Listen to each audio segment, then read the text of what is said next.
வணக்கம். நான் Thamizhazhagi, counselling psychologist. உங்கள் குழந்தைங்களுக்கு அதிகப்படியாக மொபைலில் கொடுக்கவே கொடுக்காதீங்க. நிறைய பேர் என்ன பண்ணுறாங்கன்னா, ஃபோனில் நிறைய கேம் டவுன்லோட் பண்ணிவிட்டு நீங்கள் இந்த கேமை விளையாடுங்க அப்படின்னு சொல்லி விட்டுட்டு அவங்க பாட்டுக்கு ஏதாவது வேலை செஞ்சுட்டே இருக்கிறாங்க. அந்த குழந்தைங்க என்ன பண்ணுறாங்கன்னா, அந்த ஃபோனை எனி டைம் யூஸ் பண்ணிக்கிட்டே இருக்கிறாங்களா, அதில் நிறைய புது புது கேம் எல்லாம் டவுன்லோட் பண்ணிடுறாங்க.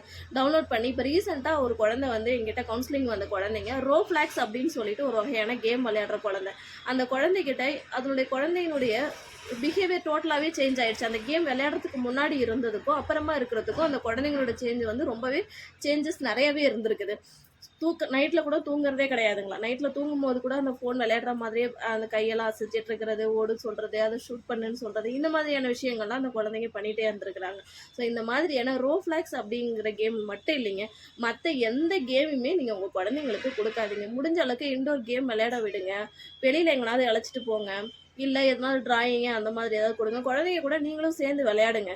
நீங்கள் குழந்தைங்களுக்கு ஏதாவது ஒரு கேமை கொடுத்துட்டு நீங்கள் ஒரு பக்கம் ஃபோன் பார்த்துட்டு உட்காந்துருந்தீங்கன்னா அந்த குழந்தைங்களுடைய மைண்ட் வந்து ஃபுல்லாகவே அந்த கேம்லேயே போயிடும். அவங்களுடைய ஃபியூச்சர் வந்துட்டு ஃபுல்லாகவே ஸ்பாயில் ஆகிடும்.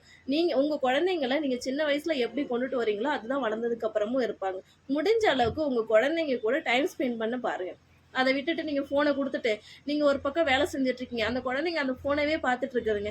பார்த்துட்டே இருந்துச்சு அக்கம் பக்கம் இருக்கிறவங்கள்ட்ட பேசுறது கிடையாது, ஃபோனே பார்க்குறாங்க, டிவி பார்த்துட்டு இருக்கிறாங்க. இதுக்கப்புறம் இதையும் மிஞ்சி போயிட்டாங்கன்னா நைட்டில் தூங்குறதே கிடையாது.